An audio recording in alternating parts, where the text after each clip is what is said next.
पौराणिक कथा के अनुसार एक बार जब भगवान श्री कृष्ण एक पेड़ के नीचे बैठकर बांसुरी बजा रहे थे तो उनकी तरफ एक हिरण दौड़ता हुआ चला आया और उनके पीछे जाकर छुप गया। वो हिरण बहुत ही घबराया हुआ था। भगवान श्री कृष्ण ने उस हिरण के सिर पर हाथ फेरते हुए कहा, क्या हुआ, तुम क्यों छुप रहे हो? जितने में उस हिरण का पीछा करते हुए एक शिकारी भी वहां आ पहुंचा और बोला, यह मेरा शिकार है, मुझे दे दो, इस पर मेरा अधिकार है। तब भगवान श्री कृष्ण बोले, हर जीवित जीव पर उसका खुद का अधिकार होता है, न किसी और का। तब वह शिकारी क्रोध में बोला, यह तो मेरा शिकार है, इसे मैं पकाकर खाऊंगा। तब भगवान श्री कृष्ण बोले, किसी भी जीव को मारकर खाना पाप की श्रेणी में आता है। क्या तुम पाप के भागी बनना चाहते हो? मांसाहार पुण्य है या पाप? क्या तुम धर्म को नहीं जानते हो? तब वह शिकारी बोला, मैं तुम्हारे इतना ज्ञानी तो नहीं हूँ, यह जानूं कि मांसाहार पुण्य है या पाप, पर मैं यह जानता हूँ कि जीव को मारकर खाना, इसमें कोई हर्ज नहीं है। मांसाहार से तो इस जीव को जीव बंधन से मुक्त कर रहा हूँ, फिर क्यों मांसाहार से मना किया जाता है? वैसे भी इसको मारकर नीच योनि से मुक्ति दिलाकर पुण्य का ही काम कर रहा हूँ, फिर इस पर पाबंदी क्यों? इसे तो प्रोत्साहित करना चाहिए। जहाँ तक मैंने सुना है, जीव हत्या तो शास्त्रों में भी बताया गया है। राजा लोग शिकार किया करते थे। आप ही बताइए, मांसाहार पुण्य है या पाप? भगवान श्री कृष्ण समझ गए कि इसकी बुद्धि मांस खाने के कारण तामसिक हो गई है और इसके सोचने समझने की बुद्धि भी खो दी गई है। फिर भगवान श्री कृष्ण बोले, तुम्हारे इस विषय पर पहले मैं तुम्हें कोई राय नहीं दूंगा। मेरी एक छोटी सी कथा सुनने के बाद तुम्हें उत्तर देना है कि मांसाहार पुण्य है या पाप, और तुम्हें मांस खाना है या नहीं।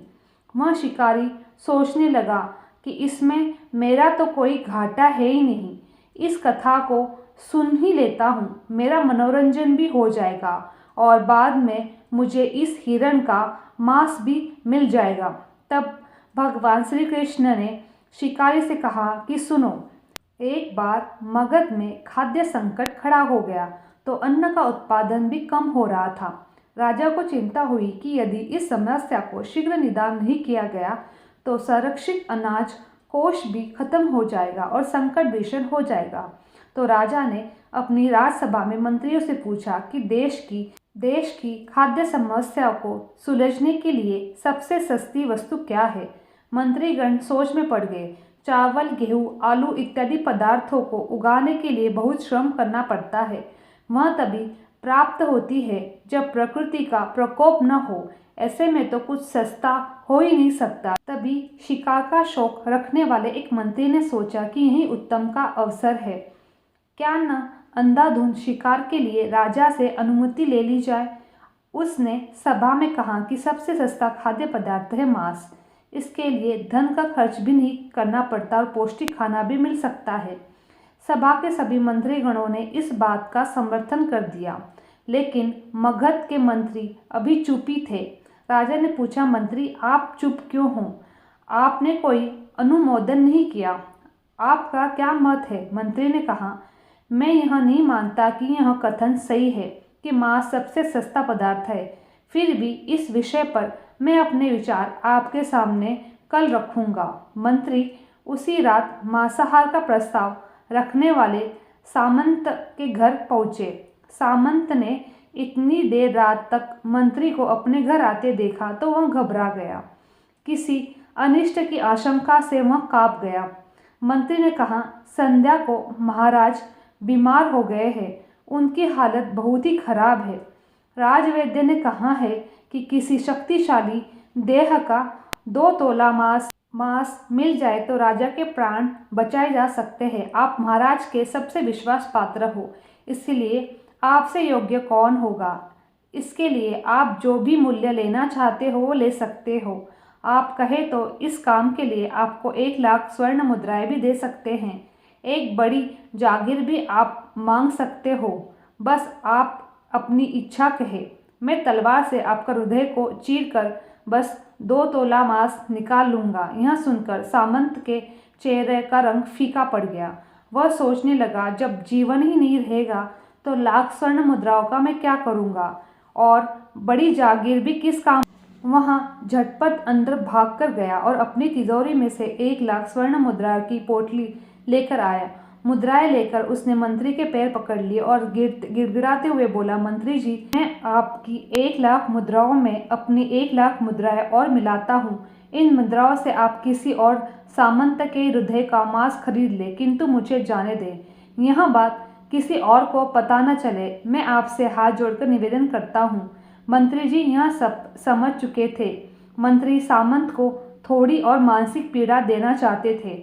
मंत्री ने आगे कहा, सामंत, आपका शरीर बलवान है, आपकी कद काठी महाराज से मिलती जुलती है, इसलिए राजवैद्य ने खास तौर पर आपका ही नाम लिया है। आपके दान से हमारे अच्छे राजा की जिंदगी बच सकती है। आप कहे तो मैं आपको मंत्री का पद देने के लिए तैयार हूँ और खुद अपना आपका कर्मचारी बनकर रहूँगा, पर प्रजा से हमारे राजा को न छीने।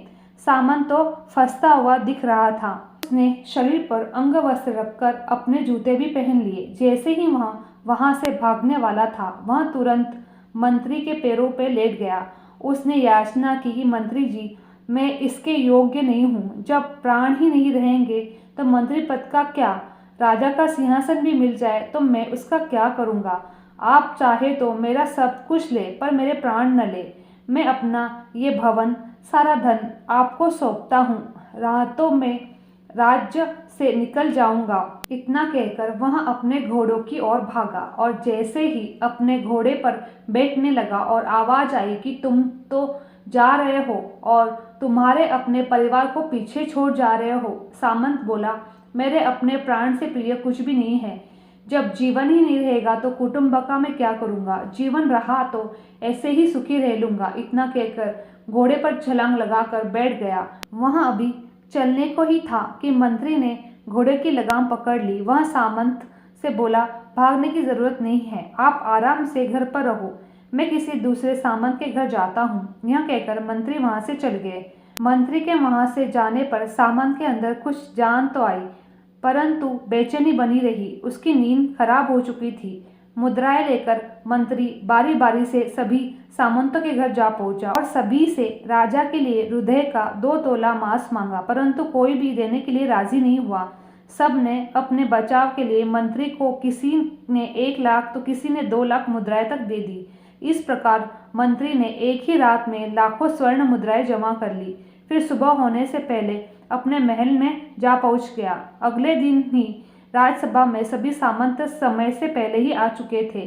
सभी यह जानना चाहते थे कि राजा स्वस्थ है कि नहीं, और कोई भी किसी से भेद नहीं खुल रहा था। सबको राजवैद्य की तलाश थी, उनसे ही उन्हें कुछ सूचना मिल सकती थी। मंत्री ने सैनिकों को आज्ञा दे रखी थी कि जब तक महाराज राजसभा में न आए तब तक किसी भी सामंत को भी महल से बाहर जाने की आज्ञा नहीं है। राजा सभा में अपनी चिर परिचित गति में आए और अपने सिंहासन पर आकर बैठे। सभी सामंतों ने देखा कि कहीं से भी राजा उन्हें अस्वस्थ नहीं लगे। उन्हें तो कुछ हुआ ही नहीं था। मंत्री ने उनसे झूठ बोला। हर सामंत के मन में यही विचार चल रहा था, पर कोई भी किसी को कुछ भी नहीं बोल रहा था। तभी मंत्री ने राजा के समक्ष 40 लाख स्वर्ण मुद्राएं रख दी। राजा ने पूछा, ये स्वर्ण मुद्राएं किसके लिए है और कहाँ से आई है? मंत्री ने कहा, 2 तोले मांस के लिए इतनी धनराशि जुटाई है, पर मांस नहीं मिला। अपनी जान बचाने के लिए सामंतों ने यह मुद्राएं दी है। अब आप यह विचार कीजिए कि मांस कितना सस्ता है। राजा को बात समझ में आ गई। उन्होंने प्रजा को अतिरिक्त परिश्रम करने का निवेदन किया और राजा के अनाज भंडार में से अनाज निकालकर श्रमिकों को दे दिया। उन्होंने पौष्टिक सब्जियों की खेती का तुरंत आदेश दिया। वह 40 लाख स्वर्ण मुद्राएं इसी कार्य के लिए श्रमिकों के कल्याण के लिए खर्च कर दी गई। ऐसे साग सब्जी तेजी से उगी, जिससे प्रजा का कल्याण भी हुआ और पौष्टिकता भी मिली। कुछ समय बाद मौसम अनुकूल हुआ और खेती लहराने लगी। इस प्रकार राज्य में खाद्य संकट दूर हुआ।